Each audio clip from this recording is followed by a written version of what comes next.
E aí galera, beleza? Aqui é o Alex e hoje eu vou falar como a matemática tem muito mais a ver com Deus do que vocês pensam. Antes de tudo, quero pedir para vocês se inscreverem no canal, ativar o sino de notificações e deixar o like. Sem mais enrolação, vamos lá. A matemática é geralmente apresentada como um mundo de fórmulas, teoremas, normas e atividades distantes da nossa realidade. Na verdade, existe uma movimentação no meio dos professores no sentido de cada vez mais tornar a matemática visível e aplicável.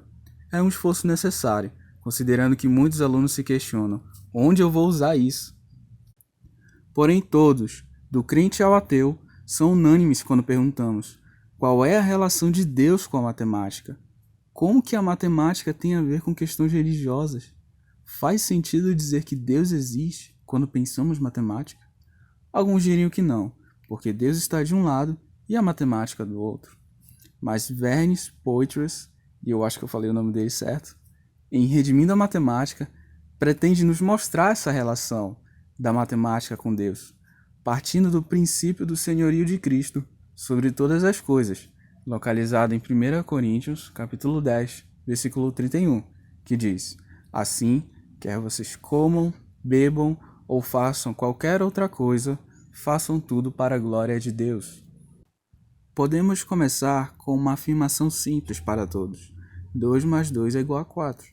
Todos aceitam sem contestação, embora haja um burburinho para mostrar que 2 mais 2 seja 5. Porém, podemos refutar facilmente isso. Levante 2 dedos em cada mão e coloque lado a lado. Qual é o resultado final? 4 dedos. Outro exemplo. Junte 2 grupos de 2 maçãs e o resultado será 4 maçãs.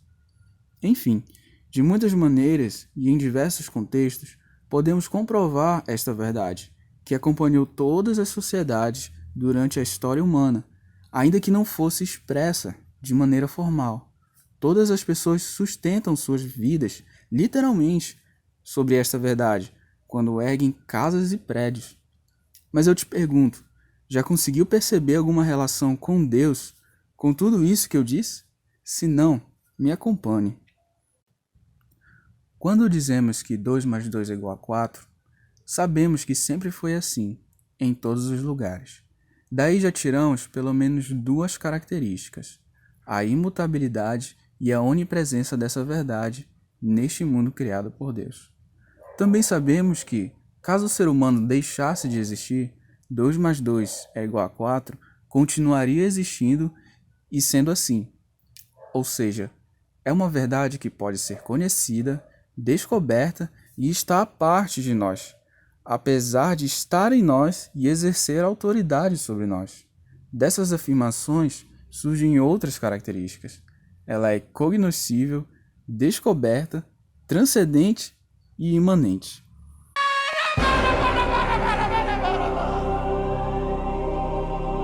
Meu Deus do céu! Calma, eu sei que é muito termo complicado num parágrafo só. Então, permita-me exemplificar. Vamos para o período do Antigo Egito. Um egípcio e seu irmão têm, cada um, 2 gatos. Um dia, eles se reúnem e decidem contar o total de gatos. Obviamente, o total será 4 gatos. Nos tempos atuais, caso repetíssemos a contagem, também teríamos 4 gatos. A verdade daquele tempo é a mesma verdade de hoje. Por isso dizemos que é imutável. Além disso, não é válido somente para os gatos, mas para as maçãs, dedos, computadores, etc. Por isso dizemos que ela é imanente, porque está em todo lugar, e transcendente, porque apesar de estar em todo lugar, ela não é propriamente o lugar ou a natureza, e está além disso. Mas aqui pode surgir uma questão. Estamos divinizando a matemática? Atribuir imutabilidade, onipresença, transcendência e imanência à matemática não seria dizer que ela é como Deus? A matemática é criatura ou criadora? Até aqui, dizemos que a matemática está na natureza, apesar de não ser propriamente a natureza. Sabemos pela fé de que não há outro Deus. A resposta está em Romanos, capítulo 1, versículo 19 e 20. Pois o que de Deus se pode conhecer é manifesto entre eles, porque Deus lhes manifestou. Pois desde a criação do mundo, os atributos invisíveis de Deus, seu eterno poder e sua natureza divina, têm sido vistos claramente, sendo compreendidos por meio das coisas criadas, de forma que tais homens são indesculpáveis. E também podemos considerar Hebreus, capítulo 1, versículo 3, a parte A desse versículo, que diz: O Filho é o resplendor da glória de Deus e a expressão exata do seu ser, sustentando todas as coisas por sua palavra poderosa. Ou seja, a matemática faz parte do discurso da criação do mundo e também é a que mantém o mundo.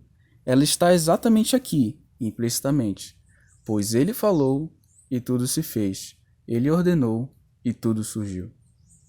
A matemática, como todo e qualquer discurso de Deus, reflete e procede dos atributos de Deus, mesmo não sendo Deus.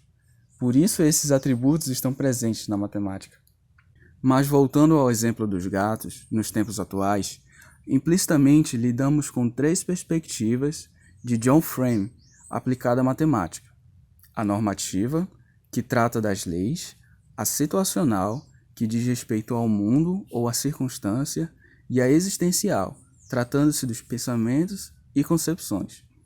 Quando pensamos no número 2, entendemos como a coleção de 2 unidades, que podem ser maçãs, gatos, dedos, computadores, enfim. Nisso, a perspectiva situacional se manifesta quando enxergamos as 2 unidades em qualquer coisa no mundo. A perspectiva existencial se manifesta quando temos uma concepção geral de 2 unidades. Por fim, a perspectiva normativa se manifesta no padrão, na lei, de 2 unidades. Além disso, cada uma está em harmonia com as demais. Deus ordenou a verdade de 2 mais 2 igual a 4 como uma verdade permanente e universal. Também a estabeleceu em relação a muitas outras verdades. A verdade da aritmética, verdades na matemática superior, verdades nas ciências físicas, verdades sobre as coleções de maçãs, verdades sobre as pessoas em sua interação social e pedagogia, e verdades sobre a influência cultural. Todas elas gozam de harmonia umas com as outras, porque se originam de um Deus que está em harmonia consigo mesmo. Interessante, não é? Mas agora trataremos de uma questão filosófica relacionada com os números, o problema do uno e múltiplo. Vamos usar mais uma vez os gatos como exemplo. Todos compartilham semelhanças e cada um possui também particularidades. Porém, o que veio primeiro? Será que existe uma gatidade, que é o arquétipo, que serve de modelo para criar cada gato, o equétipo?